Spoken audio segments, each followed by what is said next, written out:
La historia de Shakespeare en el cine, es decir, de las adaptaciones que se han hecho sobre su obra en el cine, de los derivados también que se han hecho sobre su obra, que son muchos, o de las referencias que ha habido de Shakespeare en el cine, es una historia que va paralela, por supuesto, a la historia del cine, también a los acontecimientos que han sucedido en la propia historia del Mundial y que tiene distintos momentos, como hemos platicado.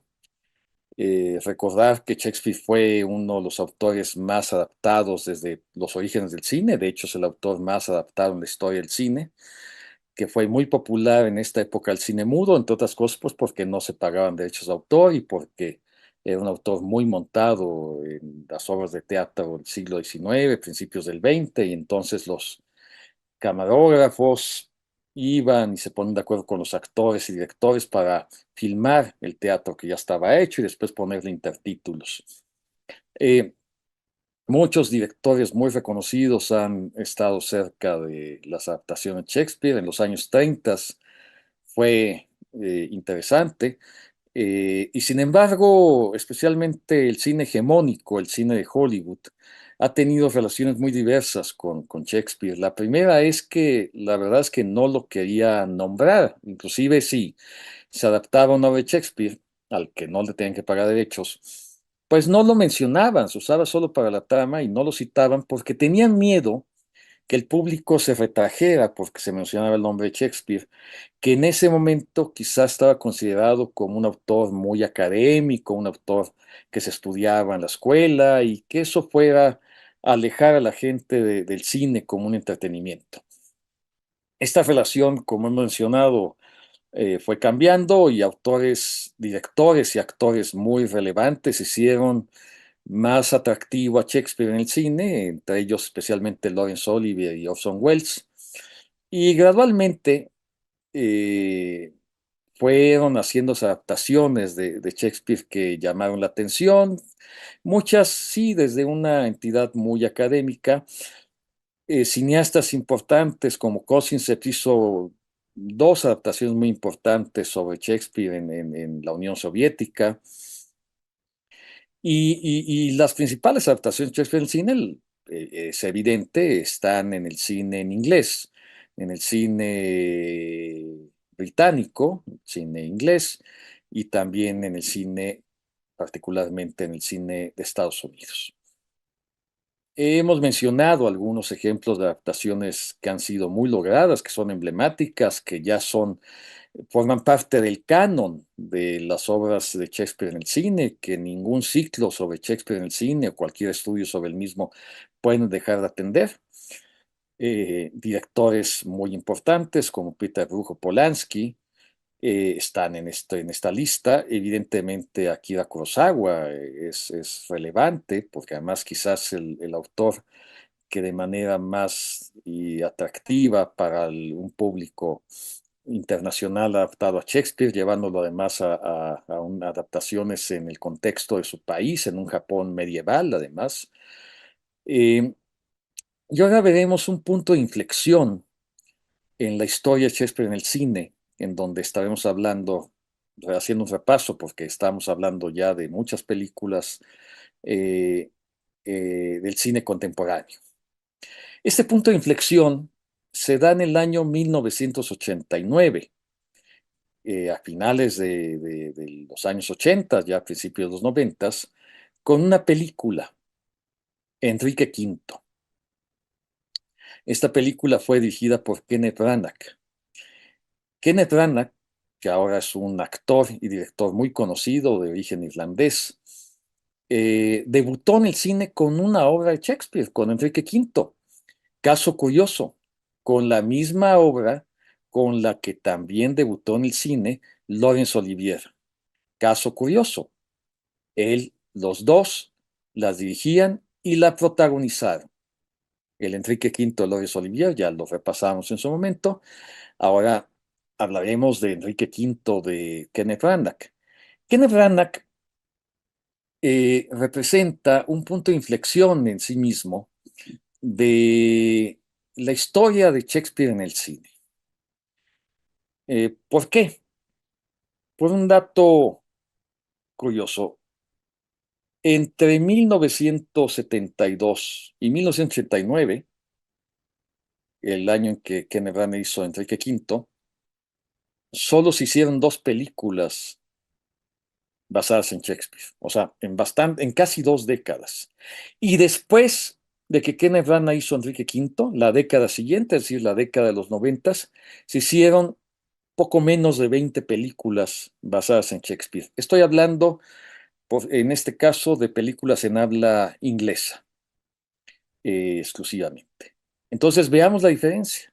O sea, evidentemente que Enrique Quinto representó un parteaguas en la representación de Shakespeare en el cine. ¿Por qué? Porque Enrique Quinto fue una película muy elogiada, muy sorprendente para los críticos. Además, no habían visto durante años una adaptación de Shakespeare en el cine, y esta adaptación ya con la tecnología de casi principios de los 90, y el contexto en el que estaba, pues fue muy, muy, muy llamativa. Pero además, lo más importante para muchos es que fue especialmente exitosa en taquilla. Fue una película que le fue muy bien económicamente, fue una película muy vista. Y eso hizo que, pues vamos a decirlo de manera muy simplista, que Shakespeare se pusiera de nuevo de moda. De hecho, un apasionado de Shakespeare, un autor muy conocido, Al Pacino, declaró que Branagh, así dijo, Branagh lo inició todo con Enrique Quinto. Eso fue una explosión. Ahora uno dice Shakespeare en Hollywood y la gente presta atención. Eso es lo que dijo Al Pacino. Y es verdad, desde ese momento Shakespeare ha estado constantemente llevado a la pantalla en el cine, en muchos países, y evidentemente desde películas de género hasta películas de gran presupuesto, por directores interesantes, con actores muy conocidos, muy relevantes, en diversas nacionalidades. Enrique Quinto, esta obra que ya mencionamos por la adaptación de Laurence Olivier, de hecho, comienza con un Shakespeare escribe, le llama coro. En el caso de Laurence Olivier es un actor, claro, es un actor que aparece en un escenario similar a donde montaba Shakespeare sus obras en el Teatro El Globo, pero claramente un escenario teatral, y así empieza la convención de Enrique Quinto en la película de Laurence Olivier. Francamente, estamos en el teatro y eso es lo que vamos a ver como la obra de Shakespeare. Lo que hace Kenneth Branagh desde inicio, el coro lo hace quien fue su maestro, además, y un experto y un conocedor, un gran actor de Shakespeare, especialmente en el teatro, a quien Kenneth Branagh le daría mucho, mucho juego en el cine, que es el actor David Jacobi. Él hace el coro, y David Jacobi en Enrique Quinto está en una convención de un personaje que se mueve a través de un escenario cinematográfico. Es decir, en el backstage de algo que parece un teatro, pero todo lo que está montado ahí son luces, tramoya, parte de escenografía, que más bien pertenecen al cine. Es decir, desde que comienza Enrique Quinto, está clara la convención de estamos empezando una película.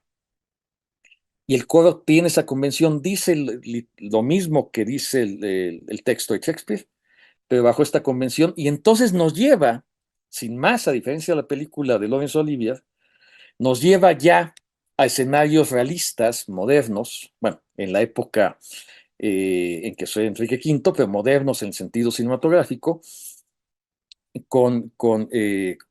para contarnos esta historia. Esta historia es algo que tendría que leerse a la luz de, como hizo Laurence Olivier, de la guerra. Finalmente es una historia que esencialmente trata la guerra entre ingleses y franceses, encabezada por Enrique Quinto. y debe verse como una historia en donde el subtexto, y esto también desde que Shakespeare lo escribió, evidentemente está ahí, pues nos deja como conclusión pues que la guerra no debe verse como algo a glorificarse, sino como algo indeseable. Y esto Kenneth Branagh lo entendió muy bien.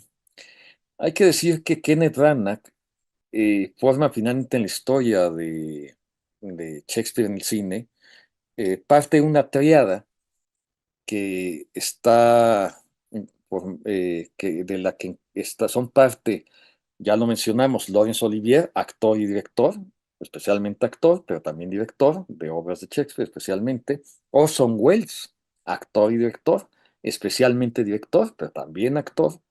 Y Kenneth Branagh, también actor y director, que dirige muchas películas, o ha dirigido muchas películas donde él actúa, igual que lo han hecho los otros directores, pero también dirige películas donde él no actúa y actúa en muchas películas que él no dirige. Eh, Indudablemente, se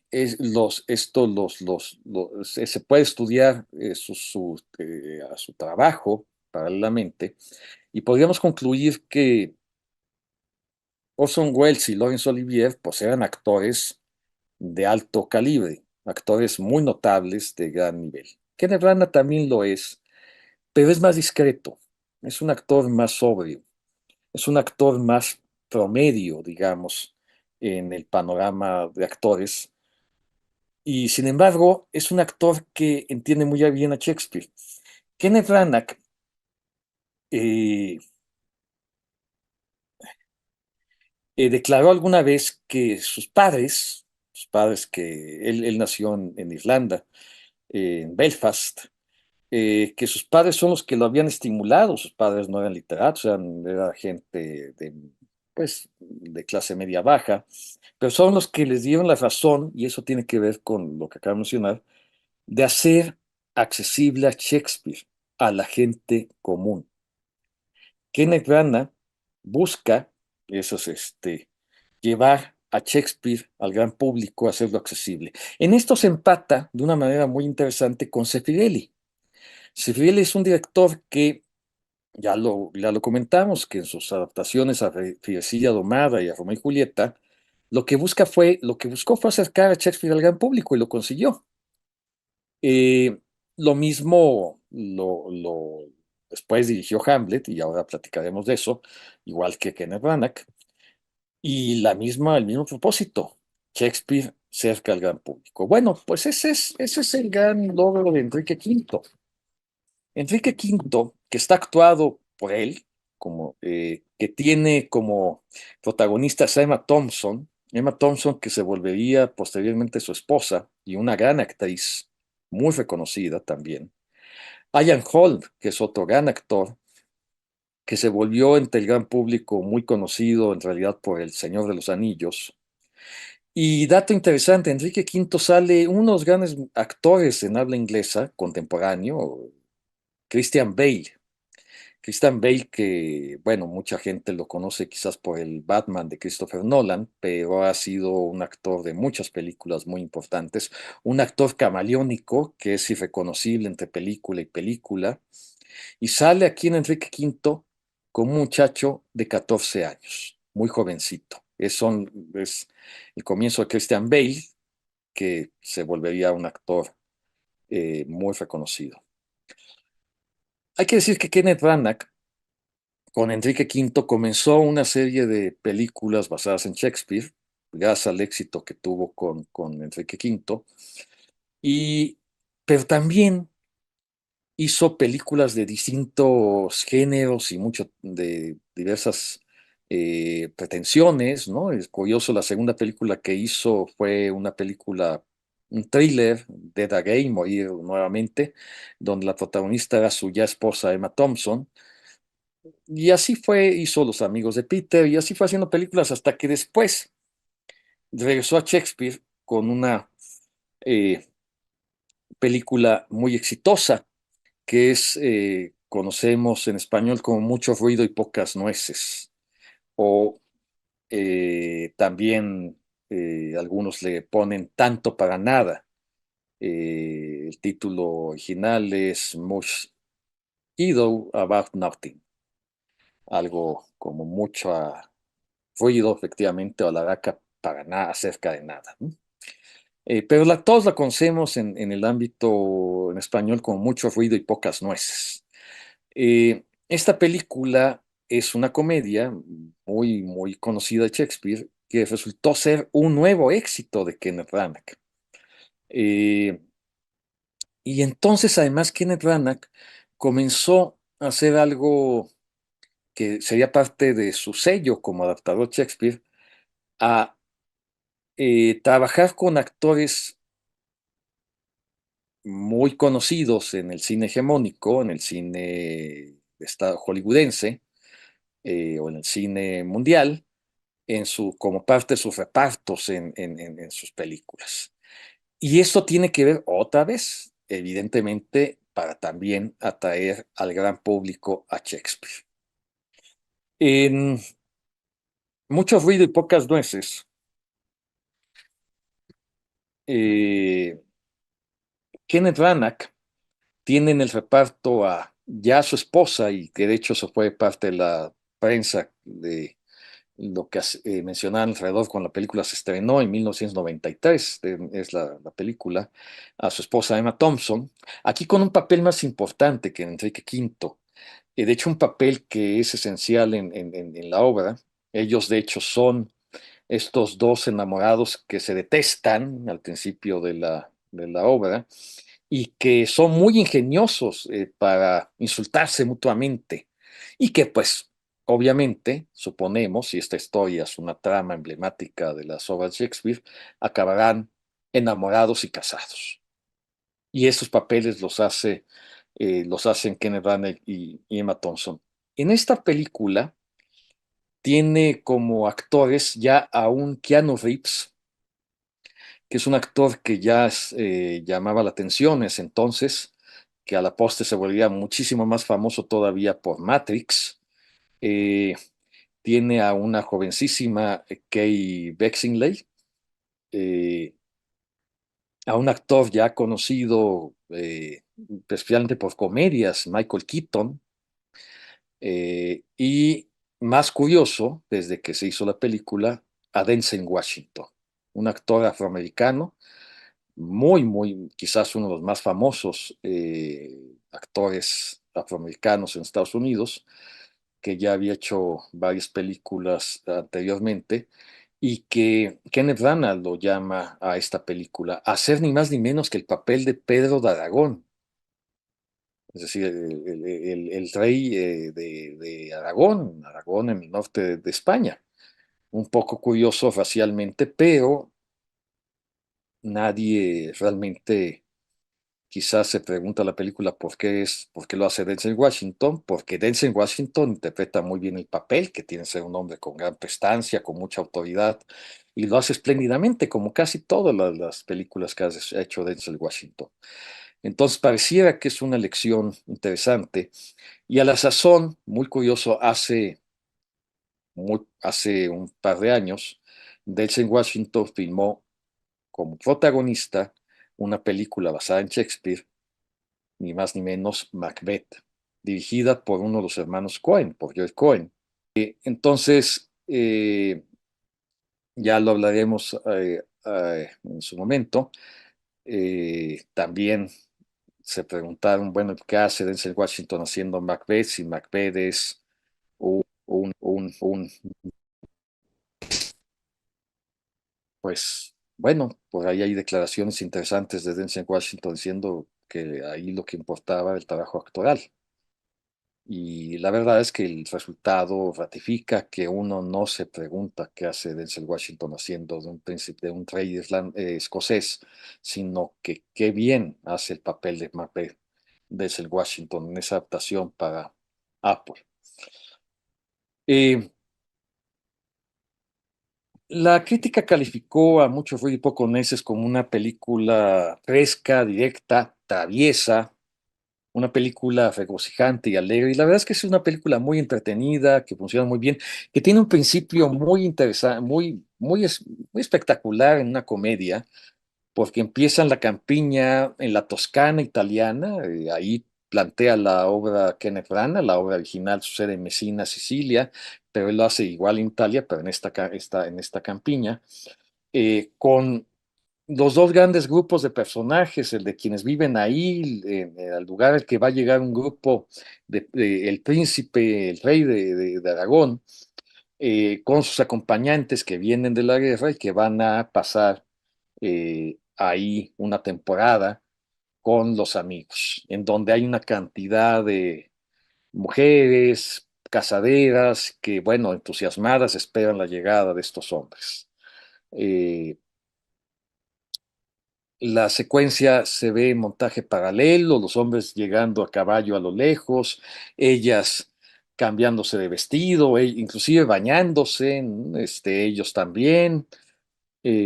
Interesante, hay una de las imágenes más emblemáticas de la película al inicio, es que vienen en su caballo y todo el mundo recuerda en realidad un western en ese momento, pues viene en su caballo y el plano ve a los personajes cabalgando como si fueran los Siete Magníficos, ¿no? Aquel famoso western.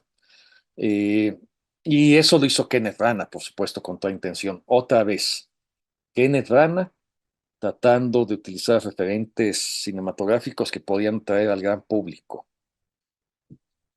La película fue muy exitosa y labró en ese sentido, junto con Enrique Quinto, un prestigio importante a Kenneth Branagh como un especialista en Shakespeare. Hay que decir que Enrique Quinto tiene secuencias muy interesantes, que parte de su éxito es que funciona muy bien, está muy bien producido, está muy bien filmado, la guerra ahí se ve muy bien, pero hay dos secuencias que hay que llamar la atención. Una secuencia que curiosamente es un flashback y que no está escrita en el texto de Shakespeare de Enrique V, sino que está referenciada y que viene de personajes de Enrique IV, donde se desprende Enrique V. De hecho, es uno de los personajes de Enrique IV, el que va a ser el rey Enrique V. Y entonces es una secuencia donde un amigo del que ahora es rey, antes de serlo, Bardold, junto con Falstaff, eran sus grandes amigos, pues está acusado de un robo y debe ser ahorcado. Y le preguntan al rey, porque saben que era su amigo, y el rey, implacable, deja que se ejecute la acción. Eso está en la película, en una suerte de flashback, que además es muy conmovedor. No está en el texto de Shakespeare. Lo que hace Kenneth Branagh es que le da complejidad al personaje. Vemos que además el personaje sufre esta decisión, está llorando, diciendo que se tiene que cumplir la ley. Se ve en una situación compleja aquel que fue su amigo, y eso lo notamos en el flashback que aparece en la película, cuando convivían con Falstaff y tal, y donde pues bebían juntos y reían, y aquel hombre que está en la horca, en donde él no le da el indulto, sino ejerce la acción de que se ejecute este momento. Eh, Esto hace más complejo que en la obra de Laurence Olivier el personaje, y también cinematográficamente van acá en Enrique V una secuencia muy llamativa a posteriori de la guerra, que la guerra además está muy bien filmada, con planos cerrados, por supuesto, están muy bien ejecutados y que nos imbuyen en la batalla, es decir, además en la rudeza de la batalla, o sea, en una batalla que no es grata ni que sea algo en lo que deseamos estar ahí, es una batalla muy feroz y muy dura, en donde además sabemos antes que los ingleses tienen que ser muy injudiosos porque tienen una desventaja numérica frente a los franceses. Al final, bueno, vemos que los ingleses ganaron, pero de lejos, ¿no? Murieron muy pocos ingleses, murieron muchísimos franceses.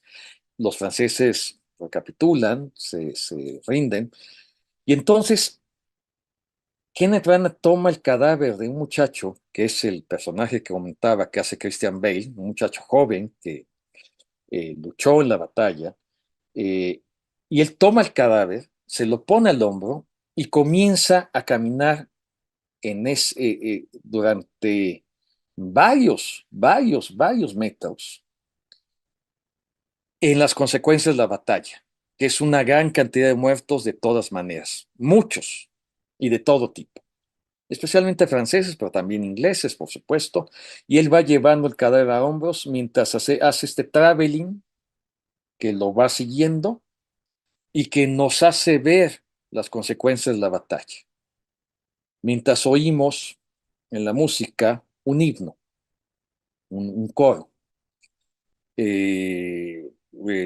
non nobis. Y esta secuencia es muy conmovedora. 3 minutos más o menos dura este momento. No hay diálogos, no hay más que esta música y este traveling y este seguir al personaje de Enrique Quinto con este cadáver hasta que llega a un sitio donde lo puede depositar para que puedan llevarlo a enterrar. Es algo a destacar en la película Enrique Quinto. Kenneth Branagh es alguien que hizo más películas sobre Shakespeare y que fue también tomando una decisión curiosa como director. Se empezó a convertir en un director de cine de altísimo presupuesto, es decir, de cine comercial con, con público y que de un cine comercial que también puede hacerse con calidad. Uno de estos temas es el cine de superhéroes. Este cine de superhéroes que busca inclusive a directores muy conocidos para que eh, realicen sus películas, pues bueno, de repente encontró que Kenneth Branagh aceptó dirigir, por ejemplo, Thor, esta película de superhéroe Thor, el del mazo. Eh, la primera película de Thor la dirigió Kenneth Branagh. Y luego Kenneth Branagh dirigió una película del espía Jack Ryan, y luego dirigió una de esas películas de Disney, de Life, es decir, de las animaciones que se ponen con personajes reales, le llaman live action. Dirigió La Cenicienta, y de hecho sus últimas películas son 3 adaptaciones de obras muy conocidas que ya se habían hecho en el cine, basadas en las novelas de Agatha Christie, en donde él, por cierto, ahí actúa el personaje del detective Poirot, Hércules Poirot, con repartos de actores que están de moda en el cine hollywoodense. Sin embargo, Kenneth Branagh también actúa en películas muy visibles o interesantes. Bueno, lo acabamos de ver hace poco en Oppenheimer, por citar un ejemplo. Eh, lo acabamos haciendo, lo vimos no hace mucho también haciendo el papel de su ídolo actoral, Laurence Olivier, haciendo el papel de Laurence Olivier, en una película sobre Marilyn Monroe. Eh, y también hizo una película autobiográfica muy llamativa, se llama Belfast. Ahora, Kenneth Branagh ha hecho esas películas basadas en Shakespeare. Voy a decir aquí una cosa antes de continuar con Branagh, es que es muy curioso, él pasó de hacer películas de Shakespeare a hacer películas de superhéroes, o bueno, hizo una, al caso distinto de un director, se llama Joss Whedon, que es el director de unas películas más famosas de superhéroes, que es The Avengers, Los Vengadores o The Avengers, que es una película de altísimo presupuesto, la más esperada de la temporada, donde salen además todos los superhéroes de Marvel, ¿no? Capitán América, Thor, que dirigió Kenneth Branagh, en fin, Hulk, en fin, Iron Man. Ese director, Joss Whedon, después de dirigir The Avengers, hizo una versión moderna de mucho ruido y pocas nueces. Esta adaptación que también años antes hizo Kenneth Branagh. Y esta adaptación de Joss Whedon que hizo de Avengers, en lugar de ser una adaptación de altísimo presupuesto, como un poco sí lo es de alto presupuesto, la de Kenneth Branagh, Joss Whedon hizo una adaptación pequeña. La hizo, además la llevó a época moderna, es época contemporánea, es el mundo de hoy. Y además filmó todo en una casa, que además era su casa, o la casa de sus padres, según parece estar documentado. Bueno, una casa familiar. Y toda la película se da ahí. Mucho ruido y pocas nueces. Entonces es interesante ese director mostrando que le interesaba más de superhéroes, le interesaba Shakespeare. Pero además hay otra cosa interesante en esa película. La película está hablada en verso, como si estuviéramos leyendo la obra. Así es lo que dicen, así hablan los personajes. No está adaptada, inclusive a pesar que vemos personajes contemporáneos, totalmente de estos años, que están de fin de campo en una casa y tal.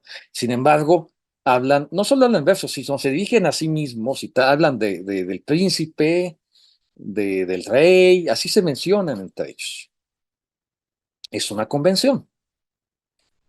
La película es muy chiquita, muy discreta, bueno, chiquita relativamente, ya se vio en varios lados y llamó la atención, aunque sí hay críticos desconcertados en decir, bueno, qué curiosa adaptación, pero parece que precisamente Joss Whedon quería otra vez dar a conocer precisamente la fuerza, la elegancia, la fortaleza del verso shakespeariano, acercándola al gran público, haciéndola en un contexto contemporáneo.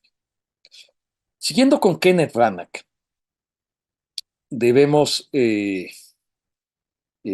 mencionar que él hizo, después de las películas que fueron un éxito que acabamos de mencionar, Enrique Quinto y Mucho Frío y Pocas Nueces, todavía ha hecho tres películas más que son adaptaciones de Shakespeare. Hay que decir que Kenneth Branagh, que puso, como mencionamos al principio, de moda Shakespeare en el cine nuevamente, eh, lo ha hecho además frontalmente. Sus películas comienzan siempre después del título de la película, dice por William Shakespeare. O sea, le da un crédito enorme a William Shakespeare. Mencionamos que en otros momentos de la historia de la adaptación de Shakespeare o es muy discreto la mención a Shakespeare o de plano no lo ponen, como hemos mencionado en otras ocasiones, porque los productores no querían. Aquí al contrario, es el momento en donde hay que hacer ostensible que esto es Shakespeare. Las películas que hizo Kenneth Branagh en el siglo XXI comienzan en el propio año 2000 y es Trabajos de amor perdidos, una comedia de Shakespeare, no es de las más conocidas. eh, y aquí se sucedió algo curioso con Kenneth Branagh. La adaptación de la obra es a un género que conocemos como comedia musical. Es un musical. Se presta, se prestaba, lo hizo así, pero pues un musical además ubicado en los años 30 y que además usa música muy conocida. No es ni siquiera una música totalmente compuesta para esta obra, sino utiliza el cine musical de los años 30, las coreografías de los años 30, la música de los años 30, inclusive en algún momento bailan ese musical muy famoso de Nada hay como el mundo del espectáculo, ¿no? Chao, business out, chao, business, en fin. Eh, bueno, pues aquí sí ya no le fue muy bien a Kenneth Branagh ni con la crítica ni con el público. Eh, se contagió, no sé, de esta experiencia de hacer gran cine comercial y entonces también sus propios Shakespeare ya tenían que ser muy comerciales. Recordemos que Kenneth Branagh también hizo una adaptación interesante de Frankenstein, con Robert De Niro como el monstruo. Eh, en fin, pues esta película tiene en el reparto a una actriz joven que ya había hecho también varias películas, Alicia Silverstone, también Kenneth Branagh actúa, canta y baila. Es interesante, porque vemos a un Kenneth Branagh que canta y baila. ¿no? Y obviamente actúa en su película. Eh, y luego, Kenneth Branagh en el 2006 hace una adaptación de otra comedia shakespeariana que conocemos como Gustéis, As You Like It, o a vuestro gusto, como gustéis en general se conoce. Y también es una adaptación curiosa, primero porque sin demasiada explicación o justificación, no es muy claro, la ubica en Japón, en un Japón no contemporáneo, tampoco medieval, sino un Japón además no urbano tampoco, un Japón rural, un Japón de las afueras de la ciudad. No vemos casi nada que tenga que ver con la cultura japonesa, también es curioso, las habitaciones, en fin, pero como la obra sucede la mayor parte de ella en el bosque, pues tampoco hay mucho que ver. Quién sabe por qué tomó esta decisión Kenneth Branagh. Tampoco los personajes son japoneses, salvo unos muy contados. Eh, y no hay demasiada justificación, no hay demasiada explicación de qué hacen ahí ellos, o no importa finalmente en la película. La película, la protagonista principal es una muy joven y actriz muy conocida, Bryce Dallas Howard, que trabajó por ejemplo, con Lars von Trier, o en películas muy comerciales como Jurassic Park. Eh, y también aparecen actores muy conocidos, buenos actores como Kevin Kline y Alfred Molina. Alfred Molina en un papel un poco caricaturesco, hay que decirlo, extraño, que a pesar, finalmente es el bufón, pero es un bufón muy locuaz, en fin, no pareciera que necesariamente el actor estuviera de lo más cómodo en ese papel. Sin embargo, bueno, es un actor muy solvente. Y Kevin Kline, que es un actor muy reconocido tanto en comedia como en otro tipo de películas, pues aquí hace un papel muy serio, curioso. Lo hace con la calidad a la que nos tiene acostumbrados, pero es un papel no tan relevante dentro de la historia. Quiero mencionar ahora lo que considero que es un momento interesante de este periodo. Estamos hablando ya de finales de los noventas, y de esta, vamos a llamarle, eclosión de Shakespeare en el cine. La otra película que Kenneth Branagh adaptó al cine, Hamlet. Antes de mencionar el Hamlet de Kenneth Branagh, que es de 1996, voy a mencionar un Hamlet que se filmó poco antes de este y que llamó mucho la atención, el Hamlet de Franco Sefirelli, del cual ya hemos hablado, con dos películas previas, y que muchos años después pudo hacer este Hamlet en 1990. Un Sefirelli ya grande, un Sefirelli, pero todavía con pleno dominio de sus facultades, un Sefirelli que, como sabemos, también eh, y le importaba mucho acercar a Shakespeare al gran público, o que sus películas fueran especialmente entretenidas y principalmente hacer gran espectáculo.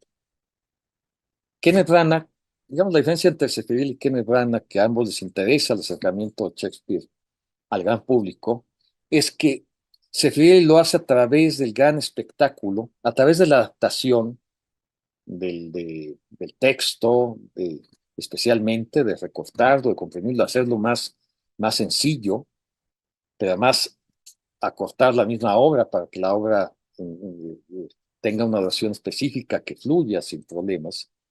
Y Kenneth Branagh lo hace a través de otros recursos. En- eh, Entre otros, tener actores muy conocidos o tener secuencias cinematográficas muy atractivas visualmente. Seferielli lo hace también a través de algo que era su dominio, el diseño de la producción y la música. Es algo que conocía, además Seferielli, como mencionamos en alguna ocasión, venía del mundo de la ópera, venía además de aprenderle pues, el oficio a un gran director, Luchino Visconti. Y entonces el Hamlet de Seferielli, desde que se anunció, llamó la atención por algo que fue muy sorprendente para la crítica de ese momento. Hamlet lo va a interpretar el actor Mel Gibson. Y entonces no faltó el ingenioso que rápidamente dijo, ¿es broma? ¿Mad Max va a ser Hamlet?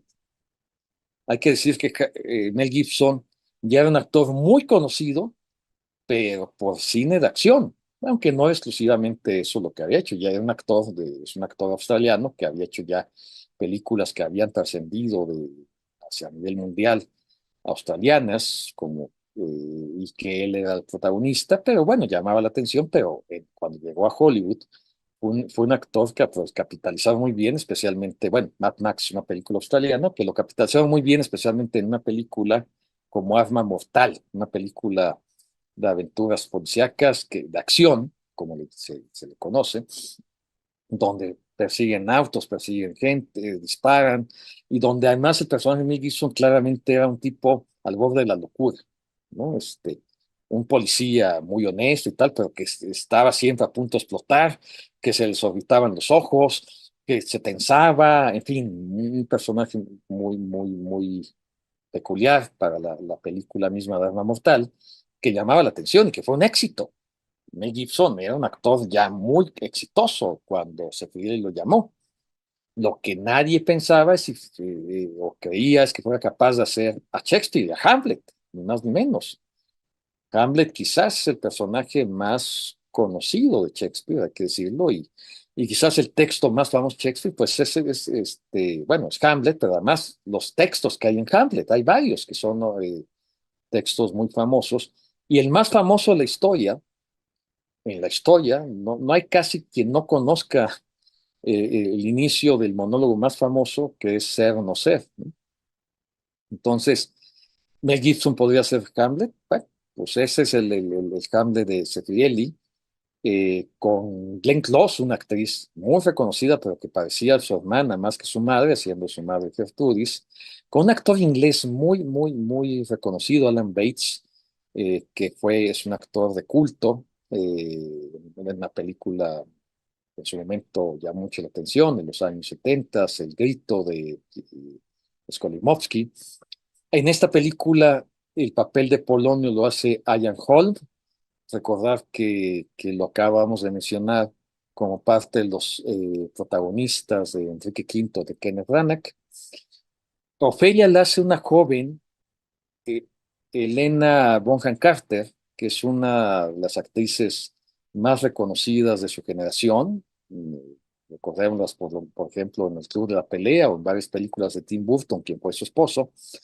Y Paul Scofield, un actor de culto también, que fue el Rey Lear en la versión de Peter Brook, hace en este caso el padre de Hamlet, el fantasma. Eh, Primero, la película de Seferielli es una película de duración 2 horas, lo cual significó que recortara un 60% del texto. Hay que decir que Hamlet es la obra de mayor duración de Shakespeare, que montada en el teatro pues duraría, sí, o 4 horas, que hay una versión de la BBC, de la televisora inglesa, que forma parte de lo que ellos llaman obras completas de Shakespeare, que decidieron hacer las obras íntegras de Shakespeare para la televisión, que son a un nivel didáctico excelentes, con grandes actores también, pero en escenarios de televisión, de foro, más parecido al teatro. Y claro, si uno ve el Hamlet de la BBC, pues también dura 4 horas. La película de Seferielli dura 2 horas. Igual que los Hamlets que hemos conocido, no son tampoco las adaptaciones, sí, mucho menos íntegras, han tenido que ser adaptaciones, pero la crítica le decía a Seferielli que él no cortaba, él macheteaba, bueno, o achaba, sería una traducción más literal de la crítica inglesa, que hacía la obra, la hacía a hachazos. Y si vemos, por supuesto, Hamlet, claro que desde que comienza la película, estamos viendo que Seferielli está sintetizando secuencias. Es decir, en esta película, a diferencia de las otras o del texto, que comienza con la aparición del fantasma a los vigilantes, a los guardias, y después ellos se asustan, después, bueno, van, y después está el encuentro, el anuncio de Claudio, de que se va a casar con Gestudis, y es entonces cuando aparece Hamlet.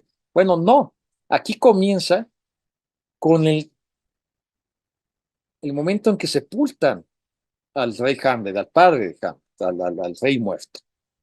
Y ahí va, la adaptación va sintetizando una serie de cosas, o sea, hay una serie de secuencias que en general las demás adaptaciones también desaparecen, todo lo que tiene que ver con Fortinbras, todo lo que tiene que ver con Reinaldo, este, textos de Claudio, en fin, van comprimiéndose para dejar la esencia de lo que se quiere contar, y es lo que hace Figeli. Finalmente cuenta la esencia del relato, que es lo que también hacen una mayoría de adaptaciones. Los críticos especializados han dicho que la versión funciona, que Mel Gibson sorprendió, que no lo hizo mal. Sí, a pesar de todo, todos no dejan de mencionar, y es verdad, que si bien Mel Gibson como personaje de películas de acción no está en una, parece que Seferielli no quería desaprovechar esa posibilidad y pone a Mel Gibson a correr todo el tiempo está Hamlet subiendo, bajando escaleras, porque además la película está filmada en un castillo medieval precioso, estos como obra de Pirelli, sí, el diseño de producción es magnífico, es decir, la locación, el castillo medieval, la obra está ubicada en el medievo, o sea, está ubicada donde originalmente Shakespeare la planteó, eso sí lo respetó Pirelli, pero el Hamlet de Mel Gibson corre, sube, baja, corre escaleras todo el tiempo, no está quieto. Algún crítico dijo, bueno, no persigue coches, persigue la palabra, ¿no? Va hablando mientras corre. Eh, Inclusive es curioso, al final, bueno, no solo al final, vemos un Hamlet que de repente inevitablemente recuerda a su policía de arma mortal, porque también se les orbitan los ojos, se pone como loco, un Hamlet esquizofrénico, alterado en algunos momentos, o también vemos hacia el final, en el duelo final, a un Hamlet payaso, o sea, haciendo payasadas, ¿no? Brincando de un lado a otro, divirtiéndose, en fin, que nos recuerdan también otros momentos de Mel Gibson. Es obvio que Seferielli, si escogió a Mel Gibson, lo tenía claro, quería capitalizar también algunos elementos con los que el público podría identificarse con Mel Gibson. Sin embargo, la película no es ni para nada ridícula, funciona bastante bien, es una película muy atractiva, muy bien producida, con grandes actuaciones, entre ellas la de Glenn Close, eh, y que Mel Gibson finalmente también está cumpliendo bien en el papel de Hamlet. Es un papel que no pasa, pero al final lo hace verosímil y nos comprometemos con lo que estamos viendo. Tiene también el diseño de producción. Cuando Hamlet sale de Dinamarca, pues vemos una secuencia en barco con Rose Guildenstern. En fin, es un Hamlet del espectáculo, de un buen espectáculo, como Seferielli siempre pretendió. Con esto Seferielli pues terminó sus tres películas basadas en Shakespeare, que es, en mi opinión, y creo que la mayoría de los críticos, lo mejor o lo más valioso, o quizás lo único realmente valioso que hizo Seferielli en su carrera. Pero bueno, sí es uno de los grandes cineastas que tienen que ver con Shakespeare. Eso creo que lo entendía bien y nos trajo Shakespeare, pues que sí, todavía hoy puede ver el gran público sin ningún problema. Y ese es el caso de ese cambio. Eh, es inevitable que por la cercanía, un lustro más o menos entre una película y la otra, haya comparaciones entre los Hamlets de Seferielli y Kenneth Branagh. Kenneth Branagh dirigió Hamlet en 1996, Pero hay algo que lo hace único a este Hamlet de Kenneth Branagh de todos los demás, y de hecho de muchas cosas. Es Kenneth Branagh tomó una decisión muy, muy interesante, riesgosa, pero hay que ponderarle lo que quiso hacer, que decidió hacer la obra íntegra, no cortar ningún texto. Y claro, la obra, como lo mencioné anteriormente, dura 4 horas. La película dura un poquito más de 4 horas. Tiene un intermedio. Eso sí lo hizo Kenneth Branagh con mucha eh, claridad, que tenía que cortar en algún punto de la película y de hecho llamar a intermedio, porque en términos de distribución es complejísimo distribuir una película de 4 horas. Ahora, afortunadamente no se distribuyó como Hamlet 1, Hamlet parte 1, Hamlet parte 2, no, es Hamlet, y más bien había un intermedio que estaba planeado desde el guión y la película, donde el personaje de Hamlet que hace Kenneth Branagh eh, despide como ese momento para después comenzar otro donde, cual si fuera serie de televisión, el segundo momento comienza con una especie de recapitulación de lo que ya hemos visto. Quizás pensado por Kenneth Branagh de que el intermedio era váyanse a comprar las palomitas, regresen en 15 minutos, son 10, como en el cine, como se exhibía el cine antaño, y entonces les tengo que recordar de que en dónde estamos. O pensando en la televisión, en ese momento, la película es del 96, no había plataformas. Diciendo, bueno, la gente ya, la televisora no puede exhibir más, usted vuelva a la siguiente parte después y le recordaremos de qué iba. Entonces, eh, esa decisión es, en fin, es muy plausible porque más allá de cómo se pueda considerar el resultado final, que es un resultado muy decoroso, pues tiene también una aportación, ni modo, lo tenemos que decir, didáctica. Si alguien, algún estudiante, alguien se quiere acercar a Shakespeare y quiere conocerlo con toda la fuerza de su obra, de su texto, de su diálogo, pues ahí está Hamlet de Kenneth Branagh. Y será como si hubiera leído la obra. No hay un recorte del texto. Ahora, sí hay una adaptación, obvio, no se puede hacer más que una adaptación. ¿Y qué decisión tomó Kenneth Branagh en esta adaptación? Una muy curiosa también. No, a diferencia del Hamlet de Seferi, le cambia de época.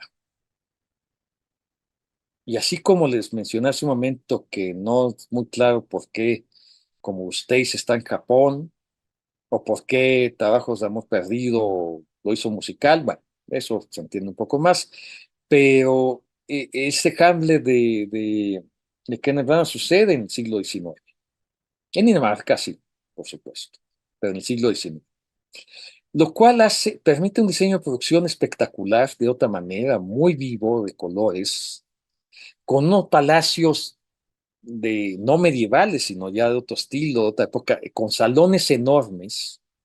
Muchas de las secuencias más importantes de Hamlet están en un salón enorme con muchos espejos, ¿no? Salones claramente de esa época, vamos hablando del siglo XIX.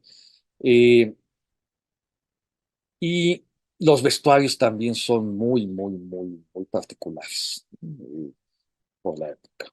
Bueno, este Hamlet de Kenneth Branagh tiene varias características que lo hacen muy interesante. Como ya mencioné primero, es la única película que ha adaptado a Shakespeare, a Hamlet en su versión íntegra, como película. eh, y además, de hecho, es la película de más larga duración del cine en inglés, después de Cleopatra, esa película famosa con Richard Burton y Elizabeth Taylor.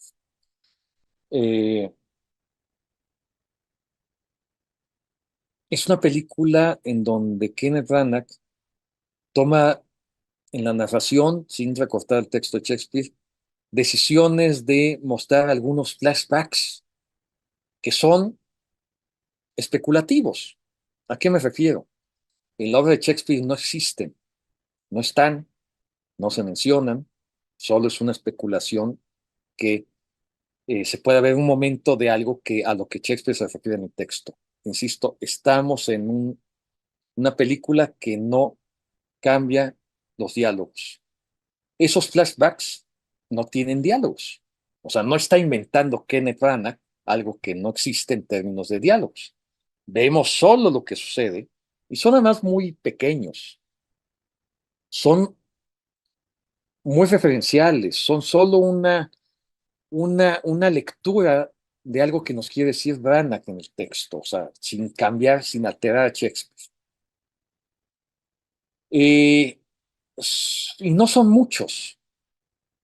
El más interesante, porque ahí Kenneth Branagh evidentemente nos complejiza la trama con solo mostrar ese flashback, es un flashback donde Hamlet y Ofelia hacen el amor. Algo que en ninguna otra película hemos visto porque no está en el texto de Shakespeare, además. En el texto de Shakespeare sabemos que la corteja y, y es abierto y todo se desarrolla a partir de eso, que la corteja, que le dice que le escribe una carta, le dice que la ama,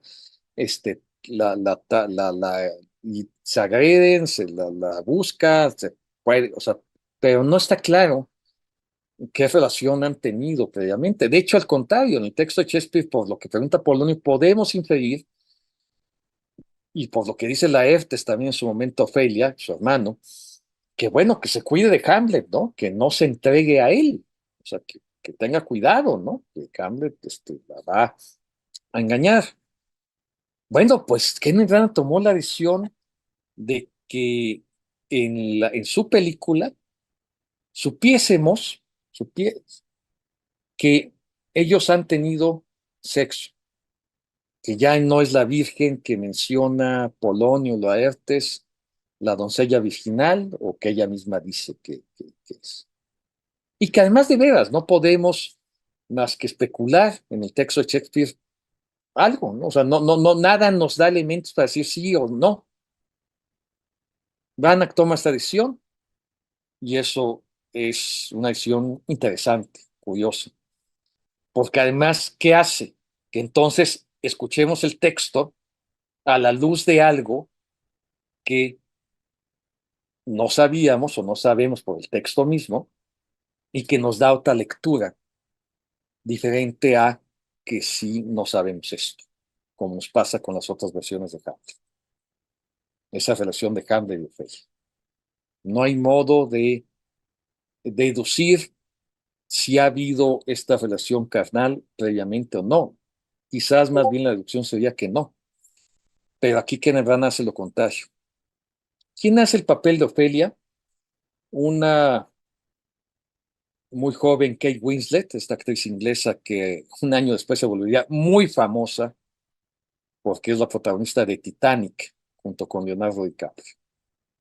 Dos actores que han actuado en Shakespeare. Leonardo DiCaprio también es un conocido Romeo en un Shakespeare de esta época, la película Baz Luhrmann. Eh, los otros flashbacks son uno anodino, la verdad, pero interesante, que es cuando está con el sepulturero, ve la calavera de su bufón, de Yorick, y entonces vemos un momentito a él de niño con Yorick, o sea, vemos personificado el bufón, riéndose con él de niño. Nada, podía no estar, no importa, no nos dice, o sea, quizás que su infancia fue muy feliz con él, pero en el texto ya lo sabíamos y le creemos. Eh, y el otro momento no es un flashback, que eh, es un montaje paralelo, una referencia. Cuando los actores están eh, montando, haciendo su texto, pues vemos ni más ni menos un fragmento de, de una actriz haciendo Écuba o un actor haciendo Priamo, o sea, la obra. No hablan tampoco. Igual que el bufón tampoco habla. No hablan. que es más curioso aún, que quien hace el papel de Príamo es el actor más emblemático, el actor canónico de Shakespeare, que lo hemos mencionado anteriormente varias veces, John Gielgud, hace ese pequeño papel de Príamo, sufriendo, y es todo lo que hace entre esta película Kenneth Branagh. Y quien hace Cuba es la famosa actriz inglesa Judi Dench, que también vimos en Enrique V haciendo un pequeño papel hablando de Falstaff, una actriz muy reconocida que ha hecho cine, teatro clásico, que es una actriz conocedora de Shakespeare, que ha hecho cine comercial, pero llamativo, entre ellas películas de James Bond. Eh, esto de estos actores tan conocidos haciendo los papeles, pues aquí en Hamlet es parte del atractivo de la película. O sea, Kenneth Branagh no se, quizás con la fama, el reconocimiento que tenía de ser el gran director de sus anteriores películas shakespearianas, que lo hizo muy reconocido a nivel mundial y por mucha gente, se dio el lujo de tener un reparto multiestelar. Algunos dirían que hasta distrae, porque es reconocer quién es ese actor haciendo un cameo, como acaba de mencionar Judi Dench o John Gielgud, o haciendo pequeños papeles, o haciendo papeles importantes. Bueno, aquí Kenneth Branagh tomó una decisión muy afortunada, en mi opinión, y de muchos, que Claudio lo hace de Jacobi, su actor de referencia, su actor que aprendió a Shakespeare, que constantemente trabaja con él, es un gran actor y obviamente hizo un gran Claudio, que además es uno de los actores que en esta versión de Shakespeare más gana porque generalmente se recortan diálogos de Claudio, entre ellos el del final, y aquí está íntegro. Ya mencioné a Kate Winslet como una joven Ofelia, y entre las actuaciones especiales están, bueno, Charlton Heston, ni más ni menos, que ya lo mencionamos en ocasiones pasadas, porque Charlton Heston hizo eh, eh, actuó en la película de Julio César, Marco Antonio Cleopatra, haciendo el papel de Antonio, la dirigió, de hecho. O sea, Charlton Heston tiene una historia shakespeariana. Y aquí además hace un papel pequeño, pero importante en la obra, que es el actor que encabeza la compañía de actores que llegan a montar una obra al palacio. El que Shakespeare recibe con gran agrado y alecciona para que monten algo que pueda evidenciar que su padrastro Claudio pues fue el asesino de su padre, tal como se lo dijo como fantasma, ¿no? Entonces, eh, interesante, Heston hace este personaje. El comediante Billy Crystal hace el papel de sepulturero, que es una escena que generalmente siempre las adaptaciones conservan. El comediante y actor, buen actor, también Robin Williams, pero esencialmente comediante, hace el papel de Osric, que es un papel pequeño, que es hacia el final de la obra, que es el que ya busca a Hamlet para avisarle del duelo que le propone Claudio, ¿no? Y que va a ser el referee o el mediador en el duelo. Ese papel lo hace Robin Williams, un poco a la manera de Michael Keaton en la otra adaptación, la de Mucho frío y pocas nieces, que es muy caricaturesco, mucho. Es una edición de Kenneth Branagh curiosa. Aquí también, el Robin Williams de este Hamlet también es un poco caricaturesco. Eh, Jack Lemmon, el gran actor del cine clásico de Billy Wilder, hace el personaje de Marcelo, que es un personaje muy pequeño, es uno de los guardias, pues, sale del principio. Y el actor francés, quizás el actor francés, uno de los más famosos de esta época, bueno, Gerard Depardieu, hace un pequeño papel, el papel de Reinaldo, que es, pues nadie se acuerda de ese papel en una adaptación de Hamlet, porque nunca esas secuencias son de las que se eliminan siempre. porque pues es muy fácil eliminarla, es Polonio diciéndole a Reinaldo que vigila a su hijo Laertes. Y ya, pues esa secuencia nunca está en las películas de Hamlet y a veces hasta en las obras de teatro también se elimina. Pues aquí, obviamente, como es la versión íntegra, está, y Kenneth Branagh decidió que no podía darle el papel a alguien que pasara como sin más, sino tenía que ser un actor muy conocido, y aquí lo hace Gerard Depardieu, que además de hecho son pocos diálogos, casi son sí señor, claro, lo atenderé, señor, sí señor, así, pero lo hace Gerard Depardieu. Entonces son las cosas curiosas de este Hamlet, es un Hamlet atractivo, hay que decirlo. El personaje de Polonio, por ejemplo, a diferencia de los otros Hamlets, no es solo el hombre sabio y mesurado, que es el gran consejero, ¿no?, de los reyes, sino es también un libertino, ¿no? Es un hombre que en la película con Kenneth Branagh lo vemos que está con prostitutas, es un hombre que todavía conserva el deseo sexual, y entonces también cambia, le da otro tipo de complejidad al personaje.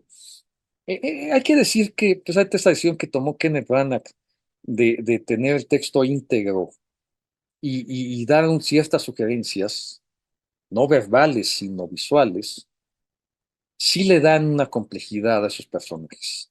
El propio Kenneth Branagh como Hamlet es un Hamlet también muy distinto a los que hemos visto. Es un Hamlet muy, alguien diría, muy British, es decir, muy elegante, muy sereno. Claro, tiene como la propia obra sus momentos de alteración y tal, pero son más discretos.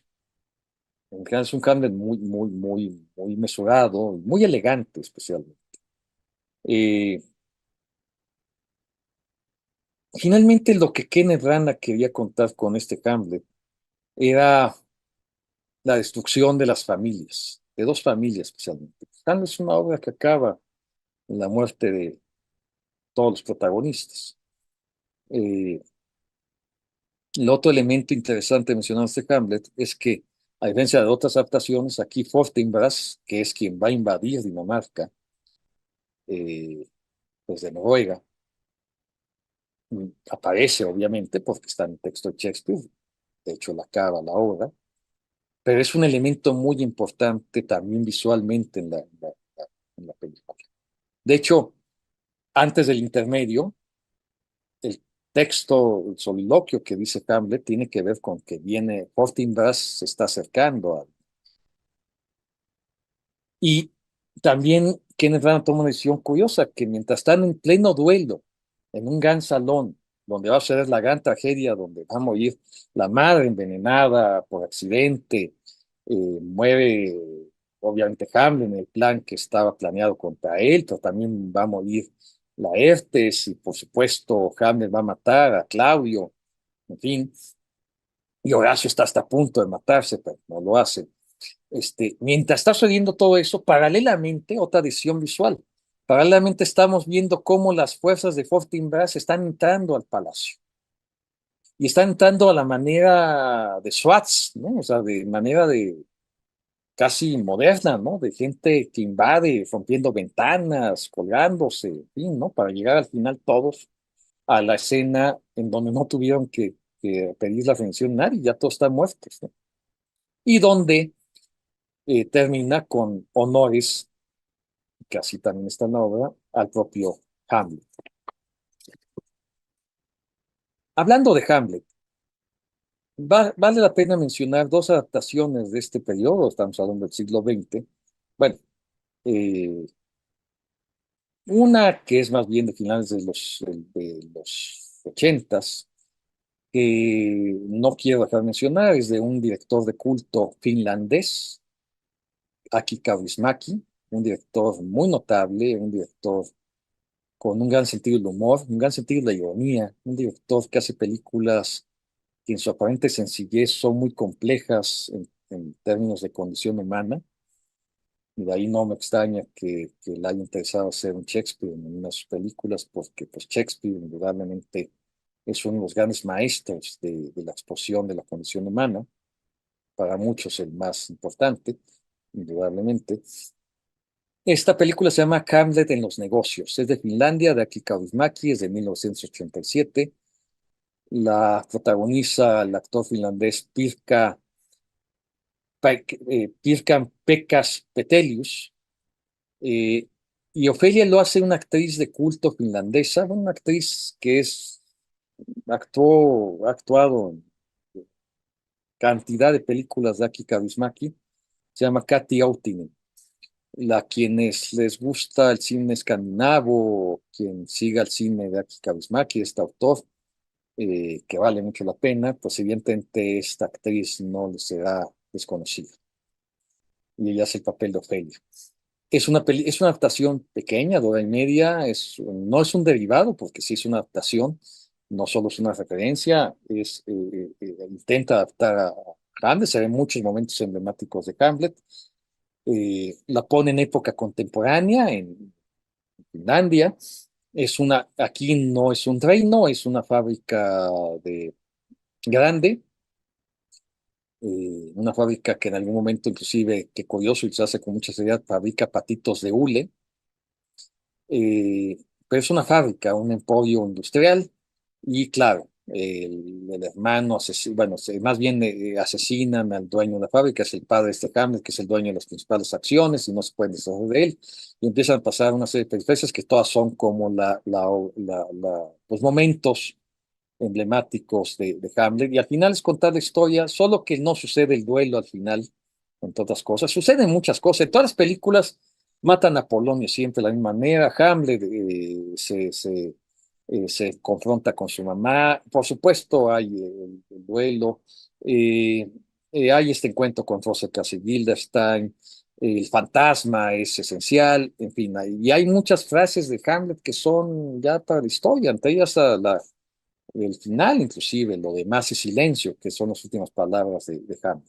En esta, el duelo, bueno, todos mueren igual que en Hamlet, solo que aquí lo que hace Kaurismäki no es un duelo exactamente, sino una serie ahí de malos entendidos que hace que la madre se tome un veneno que no estaba destinado a ella, que Hamlet mate a Claudio pero con una pistola y a Laerte, en fin, ahí sí hay una licencia más amplia, pero de eso se trata. Pero es Hamlet, una adaptación de Hamlet. Y hay un Hamlet del año 2000, eh, interesante, que protagoniza Ethan Hawke, eh, este actor eh, también muy conocido en el cine de Estados Unidos, especialmente en películas que parten del cine independiente, películas prestigiosas.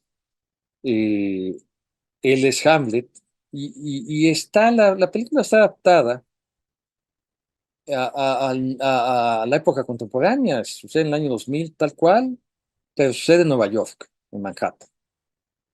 Y el reino no es una empresa o un edificio que se llama Empresas Dinamarca.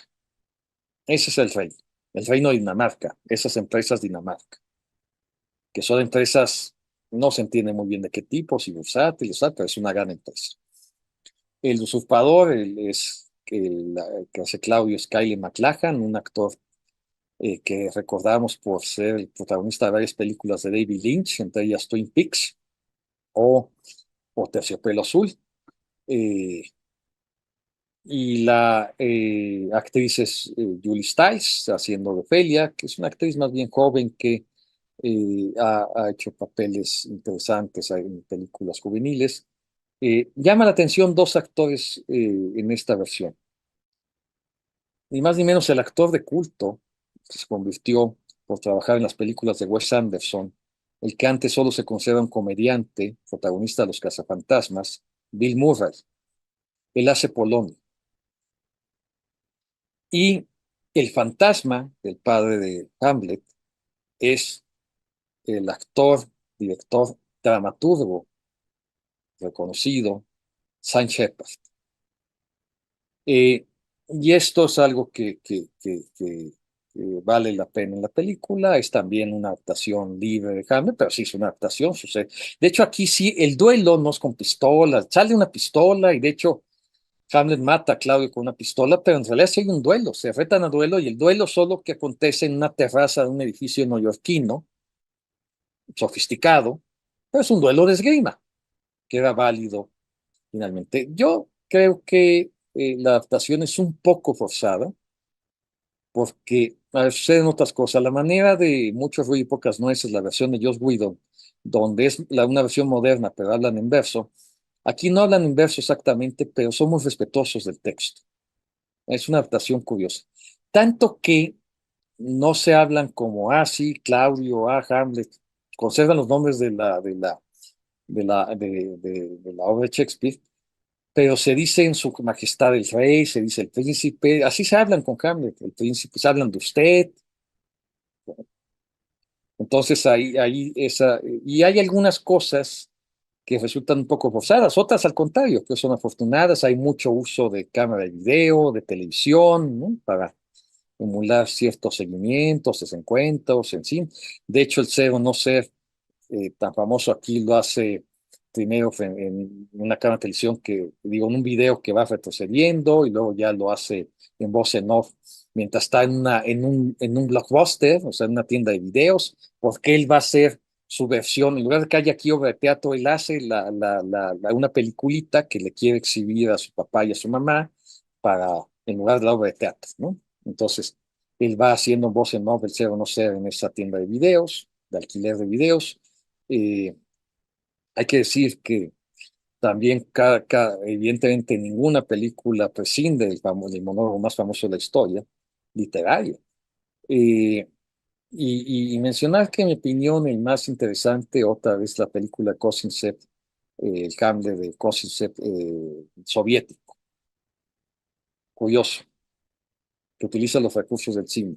Es decir, es un monólogo en off, no lo está hablando. En el Hamlet de Kenneth Branagh, el ser o no ser es, por ejemplo, frente a un espejo. El espejo en el que están escondidos su padre y Polo. En fin, es interesante poder, si a los que tengan curiosidad, comparar estas versiones, solo inclusive con un momento. Eh, Esta película del año 2000, pues tiene su interés, y en este punto menciono que, pues, en estos últimos 30 años, a partir de la película Kenneth Branagh, Enrique V, pues hubo una eclosión de obras basadas en Shakespeare. Voy a mencionar rápidamente, porque no debe ser así, eh, algunos títulos. He tratado de que estén en esta mención todos los que consideran que tienen algún valor. Seguramente hay varios que tendrán algún interés y no los menciono, porque hay muchísimos más. Y otra vez nos vamos a sentar en este momento en el cine que se vio y distribuyó en más pantallas, ¿no? El que se puede conocer en muchos lados. Al final voy a mencionar las adaptaciones que sí hay, solo como referencia, de Hamlet no Hamlet, de Shakespeare en el cine mexicano. Mencionaré las adaptaciones que hay de Shakespeare en el cine mexicano al final. La adaptación de este periodo que me parece la más notable, la más destacada, la que sin lugar a dudas es una de las mejores adaptaciones que se han hecho de Shakespeare en el cine, es El Mercader de Venecia del año 2004, que dirigió Michael Radford, un director conocido por películas interesantes, también la adaptación de George Orwell de 1984, por ejemplo, o El Cartero de Neruda. Pues este director no deja de ver con este Mercado de Venecia. Es un Mercado de Venecia inteligente, atractivo, bien contado, complejo, discreto, no estridente, fino. Creo que cuenta además con tres actuaciones que son parte del logro de esta película. Pues ni más ni menos que es el Shakespeare que protagoniza Al Pacino en el papel de Shylock. Y es un Shylock muy, muy, muy, muy bien interpretado, con un actor que se caracteriza por ser en algunas actuaciones muy estridente. Aquí está contenido. Y él lo cuenta en una de sus entrevistas, que Radford le pidió contención, que les pidió a ellos contención. Y que además cuenta también Al Pacino que él no quería ser el mercader de Venecia. ¿Por qué? Porque creía que tenía una carga antisemita y que le parecía delicado.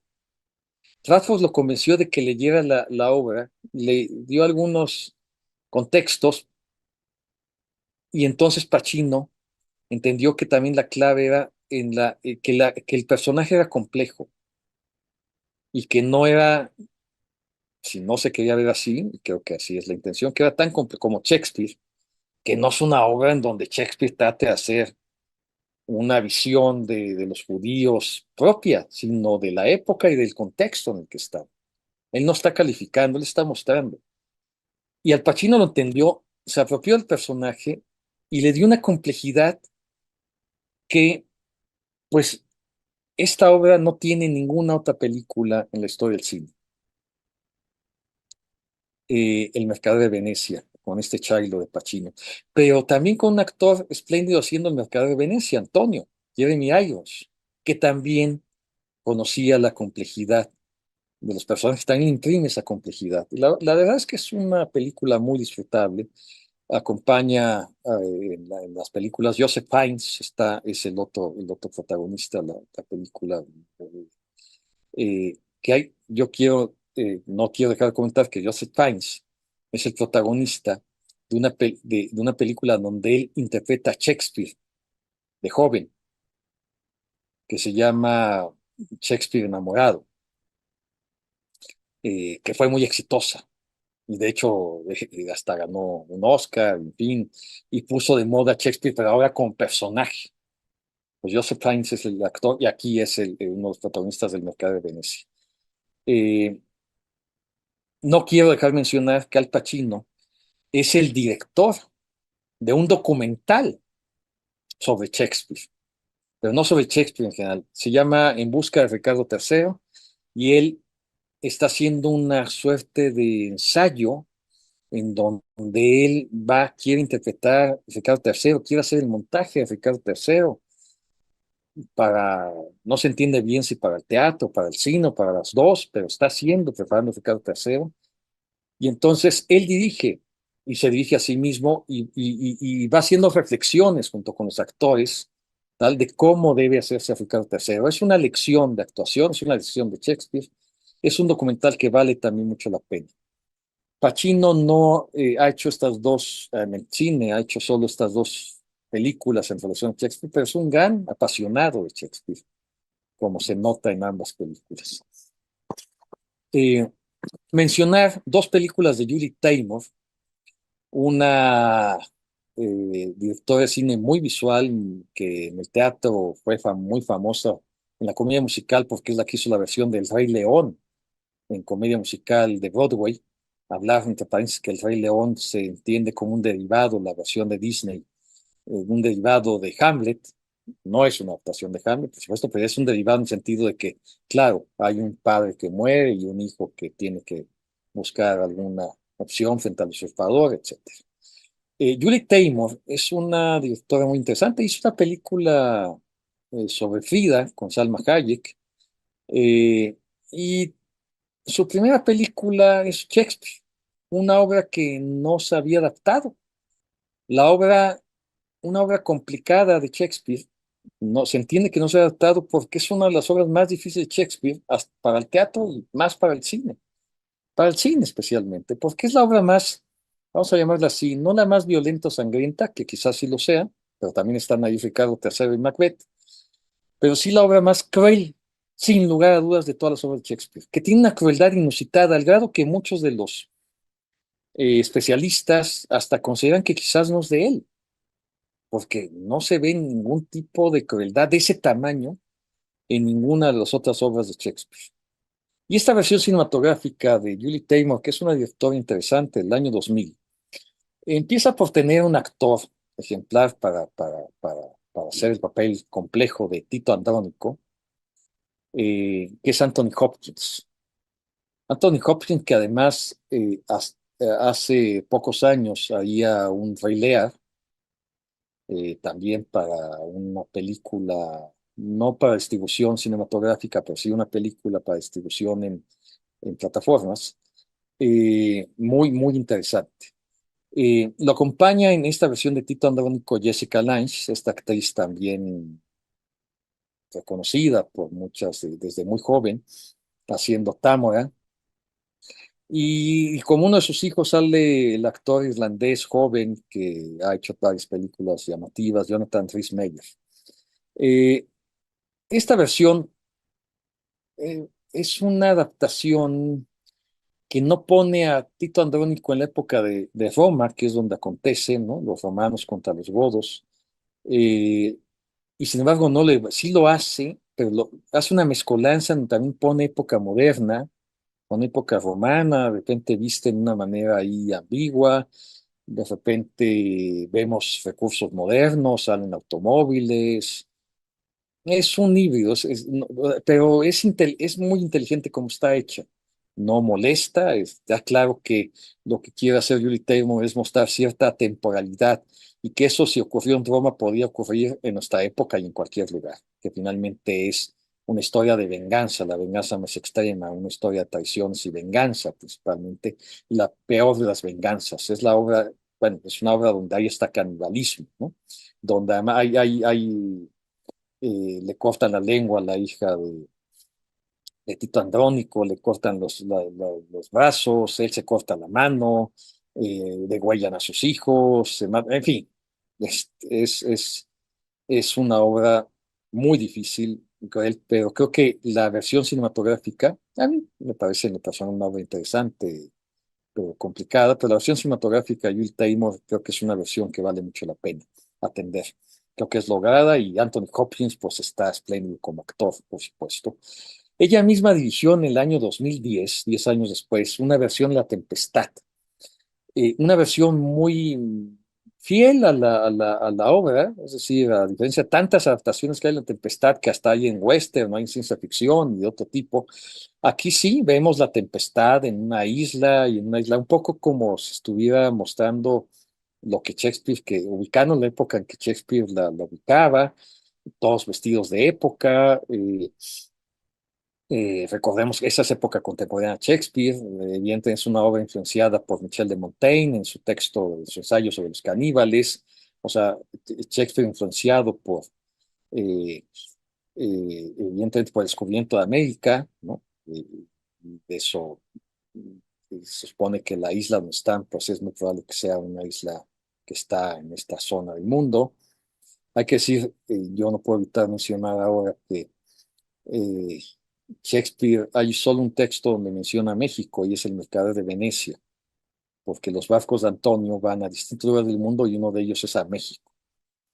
Eh, En esta versión La Tempestad, lo que es muy interesante es que la versión es muy fiel en la época, en la construcción, salvo una cosa que es esencial, y es una edición atrevida, audaz de Julie Taymor, así como hizo en Tito Andrónico, que es que el personaje de Próspero lo haga una actriz. Esta actriz, que es una gran actriz, Helen Mirren, lo interpretó. Ella tampoco quería ser el personaje, dijo, ¿cómo voy a ser a Próspero? Y Julie Taymor la convenció de que la leyera y lo viera a la luz y ella entendió que podía ser, que inclusive quedaba muy bien muchas cosas y ella era sí, que no pasaba nada con que Próspero fuera próspera.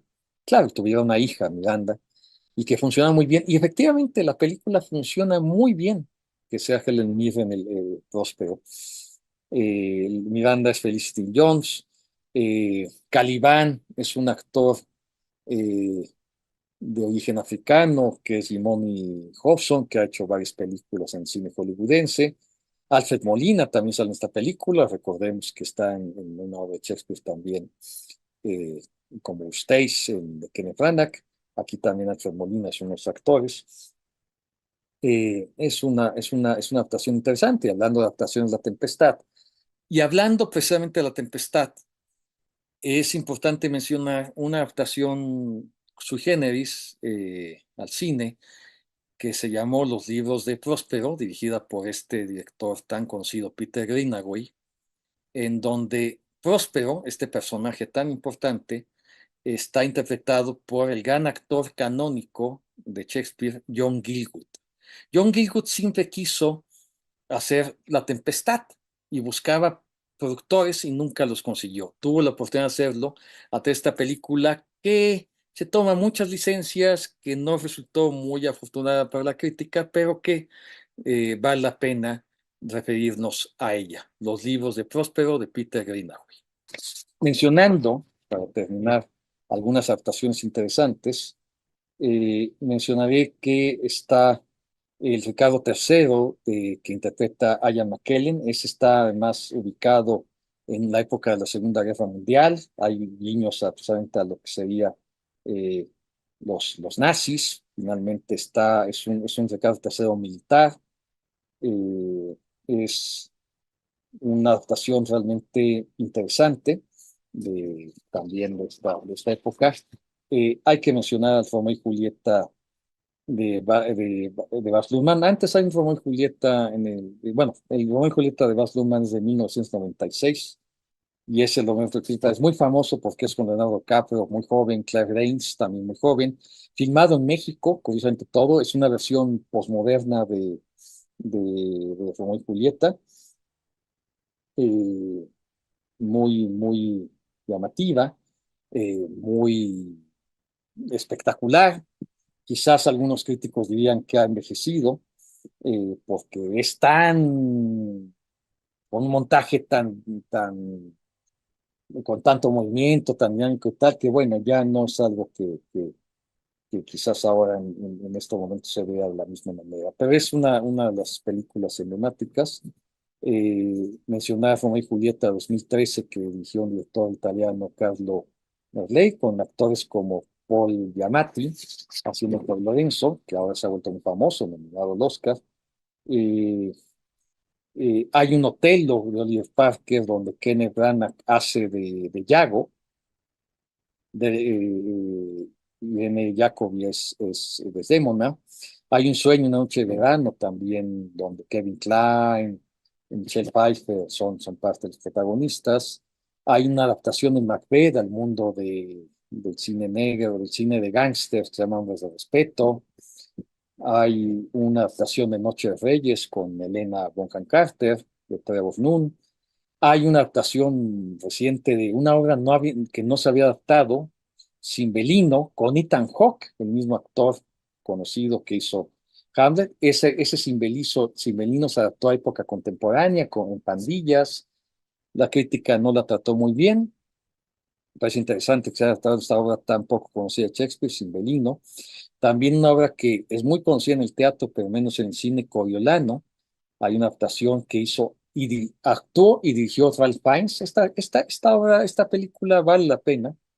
Ralph Fiennes toma también esta decisión audaz que se parece a lo que hizo Julie Taymor, de no colocarla en Roma, Coriolano, sino colocarla en la Roma clásica, sino colocarla en la Roma moderna. Eh, y, por supuesto, eh, no puedo dejar de mencionar los más recientes Macbeths, uno interpretado por Michael Fassbender, un Macbeth interpretado por Michael Fassbender, y un Macbeth interpretado, como mencioné al principio, por Denzel Washington, dirigido por uno de los hermanos Coen.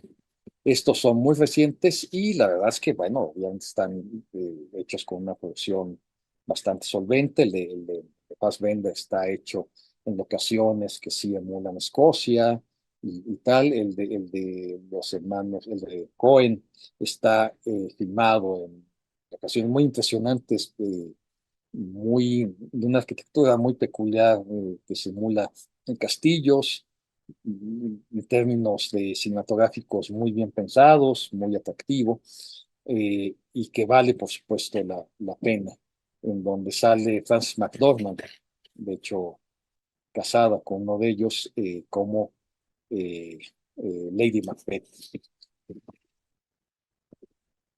Por último, menciono que Shakespeare se volvió tan eh, exitoso en el mundo hollywoodense o en el mundo del cine comercial, que ya ahora sí volvieron a adaptarlo sin darle crédito y así para hacer comedias juveniles, comedias románticas juveniles, que es el género más exitoso que hay en general junto con el cine de terror.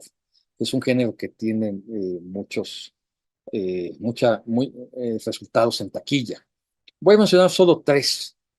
Una película se llama 10 cosas que odio de ti, que es una adaptación de La Fierecilla Domada al mundo de estudiantes. ¿Sabe? Funciona muy bien. La anécdota. Otra película con Amanda Bynes, una actriz juvenil es muy seguida por su público, la película se llama Ella es el hombre, y es una adaptación de Noche de Reyes, nada más que está ubicada en un mundo colegial, donde ella se hace pasar por hombre para jugar un equipo de baloncesto y tener ahí una relación con el líder del equipo. Es Noche de Reyes de Shakespeare. Abiertamente, ¿eh? No son derivados, tal, son adaptaciones, aunque no le den crédito a Shakespeare. Eh, y por último, una película muy reciente, comedia también, que se llama Con todos menos contigo, que es una adaptación contemporánea en un mundo de gente joven. Ya aquí no es comedia juvenil, ya no son jóvenes, no son menos adolescentes, ni son personas de 30, más de 30 años. Es una comedia romántica, tradicional, hollywoodense, eh, que es una adaptación de mucho ruido y pocas nueces, ¿no? Que por eso funciona muy bien, porque claro, la esencia de mucho ruido y pocas nueces son estos personajes que se odian, se detestan y hacen lo imposible por hablar mal uno del otro y decirse todo, y al final van descubriendo que están enamorados. Aquí la intriga en esta película es que son dos que tienen que hacer la convención de que están casados, ¿no? Que se detesten, y al final, pues en esa convivencia, pues se dan cuenta que son el uno para el otro. Mencionar que existen películas que no son adaptaciones de Shakespeare directas, sino que son referencias. Una que vale la pena comentar brevemente es Rosencrantz y Guildenstern están muertos, que es del dramaturgo Tom Stoppard, donde esos dos personajes secundarios de Shakespeare pues, son los protagonistas de esta película, de esta obra de teatro y película, que escribió Tom Stoppard y que dirigió también él, y donde en realidad estamos viendo la historia de ellos, qué sucede antes de que vayan a ver a Hamlet, estos personajes de Hamlet, y los momentos, pequeños momentos en donde ven a Hamlet y todo lo que pasa después, que como sabemos, pues acaban muertos, tal como dice el título de la película. Ellos además tenían la misión de, más bien la contraria, ¿no? De que mataran a Hamlet por instrucciones del rey Claudio. Bueno, Tom Stoppard escribió esa película que ya mencioné, que actúa Joseph Fiennes, se llama Shakespeare apasionado, Shakespeare enamorado. ¿Qué tal? Bueno, otra vez no es ahí sin nada que ver con una adaptación de Shakespeare, sino ahí Shakespeare es el personaje protagónico. Igual de una película que dirigió Kenneth Branagh, que se llama Todo es verdad, y donde Kenneth Branagh interpreta a Shakespeare, eso es muy interesante, en los últimos años de su vida. La película trata de los años últimos de su vida, digamos de 1613 a 1616, que los estudiosos establecen como muy curiosos porque no escribió nada, se retiró, estaba en el retiro, estaba dedicado a labores domésticas y se sabe poco de qué pasaba con él, sabe, tenía a su hija que escribía también, su esposa Anne Hathaway, en fin, de eso trata esta película dirigida y actuada por Kenneth Branagh, donde Kenneth Branagh está muy bien caracterizado como ese viejo Shakespeare, bueno, un Shakespeare que murió a los 59 años. El cine mexicano que ha adaptado a Shakespeare no es muy abundante, solo lo voy a enlistar por curiosidad. Eh, Hay, por supuesto, en todas las cinematografías adaptaciones de Shakespeare. Eh, Recuerdo muy bien, precisamente en los años 80 hay una que se distribuyó en muestras de cine de algún país de la región africana que ubicaba a, a- a Hamlet en una tribu, ¿no? Shakespeare Wallah. Eh, pero bueno, hablando del cine mexicano, desde la época de oro del cine mexicano hay adaptaciones de Shakespeare. Unas solo eh, son intencionadas y otras otra vez no le dan el crédito y solo son referenciales. Eh, Curioso, la más famosa de esa época es Romeo y Julieta de Miguel M. Delgado con Cantinflas. Cantinflas hizo a Shakespeare, hizo a Romeo, el más famoso cómico mexicano conocido a nivel mundial, hizo a Shakespeare, Romeo y Julieta. Es una adaptación que es un divertimento en realidad. Inclusive en los créditos sí le dan un crédito a Shakespeare, basado en la obra de William Shakespeare, y después dice que es un juguete, un divertimento del adaptador Jaime Salvador. Y así es, porque de hecho los primeros 30 minutos de la película ni siquiera tienen que ver con Shakespeare, solo es que ahí hay un malentendido donde acaban deduciendo que van a montar una obra de teatro que es Romeo y Julieta, y entonces con Cantinflas, y cuando la montan empiezan el teatro y todo ya sucede en Verona la mexicana, con vestuarios, por supuesto, ya de época y tal, haciendo muy conciso, como un divertimento, a Romeo y Julieta entre Cantinflas y Marilena Márquez haciendo de Julieta.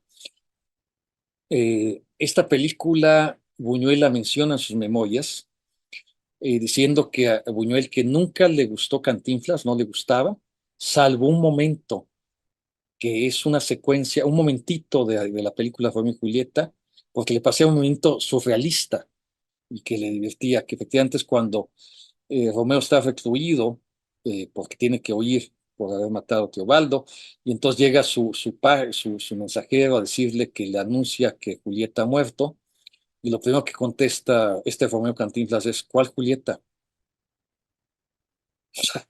Entonces, sí, sí, sí. Eso dice Lubuñuel que es el delirio del surrealismo y que es lo único que le gustó de Cantinflas, de todo lo que conoció.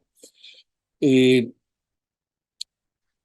la película acaba, otra vez vuelve a un juzgado, que es donde comienza, todos felicitando a Cantinflas de que hizo el papel de Romeo muy bien, pero entonces hay unas personas que lo quieren ver y entonces después sabemos que lo golpearon y que eran los miembros de la sociedad shakespeariana por haber destruido a Romeo y Julieta. Y así acaba la película, con Cantinflas golpeado por esta gente.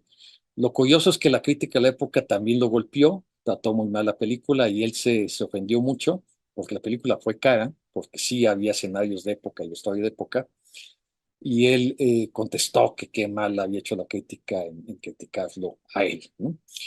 Hay un Romeo y Julieta, se llama Romeo contra Julieta de Julián Soler. Hay, a ver, podemos decir, esto sí ya es una, que Calabacitas Tiernas con Tintán tiene elementos de mucho ruido y pocas nueces, indudablemente, ¿no? De ahí, evidentemente, sí está, no es una adaptación, pero sí tiene esas reminiscencias. Lo mismo pasa con una obra emblemática de Emilio Díaz Fernández, Enamorada, con María Félix y Pedro Armendáriz. Esta Enamorada, indudablemente, tiene que ver con la Felicidad Domada. Sin embargo, si hay una adaptación directamente más reconocida de la felicidad domada, o sea, más fiel a la felicidad domada, que se llama El Charro y la Dama, con Pedro Armendáriz también, en este caso con Rosita Quintana, que es de Fernando Cortés en 1943. Esto en la época de oro. En el cine mexicano contemporáneo, pues realmente, y es algo que algunos cineastas espero que podamos atender en un futuro cercano, creo que debemos ver las posibilidades de hacer Shakespeare en el cine. Eh, Sé que en este momento se está filmando un Hamlet en una comunidad indígena, eso creo que será interesante. Eh, Solo cabe mencionar que hay una película de Iván Bliquis que se llama Guapango, que es un Otelo totalmente adaptada a partir de Otelo, sin ningún género de dudas. Este Otelo inclusive ganó el premio Ariel a mejor adaptación, porque sí, reconoce que es una adaptación del Otelo de William Shakespeare. Uno de los personajes es a quien conocemos, la comediante La India María, que es la madre de Thor y la productora de esta película, pero que no hace el papel de la India María, hace un papel de maestra de danza muy seria, en un papel, el único papel no cómico de su carrera. La película Marte duele de Fernando Sariñana, de principios del siglo, es una adaptación reconocida de Romeo y Julieta en un mundo urbano de la Ciudad de México, entre la rica y el pobre. Y la película Besos de Azúcar de Carlos Cuarón es también una adaptación de Romeo y Julieta entre el mundo también de adolescentes, de manera muy reciente. Bueno, pues con esto, con este repaso que eh, pues evidencia que el paso que Shakespeare en el cine tiene una relevancia particular y cuyo conocimiento, interés tiene que ver con, obviamente, en mi opinión, conocer, acercarse sin miedo a la obra de este gran dramaturgo, de este poeta, que es el maestro indudablemente del reconocimiento de la condición humana.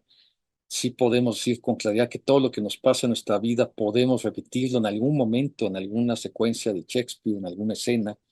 Él retrata todas las posibilidades que la condición humana tiene, sin exageración. Lo que sucede, ve sus grandes temas, son los temas de la historia, de la condición humana, el amor, la muerte, la justicia, la libertad, la amistad. Entonces, el interés que tiene finalmente esto es que el cine, que es uno de nuestros mayores eh, educadores sentimentales desde el siglo XX y por supuesto el audiovisual en el siglo XXI, pues va totalmente ligado con nuestro conocimiento, con nuestro aprendizaje a través de Shakespeare. Y como podemos parafrasear a Shakespeare en algún momento, pues yo agradezco haber tenido la oportunidad de haber podido estar haciendo este seminario. Y pues, parafraseando a Shakespeare, pido su suavidad e indulgencia para el texto expuesto. Muchas gracias.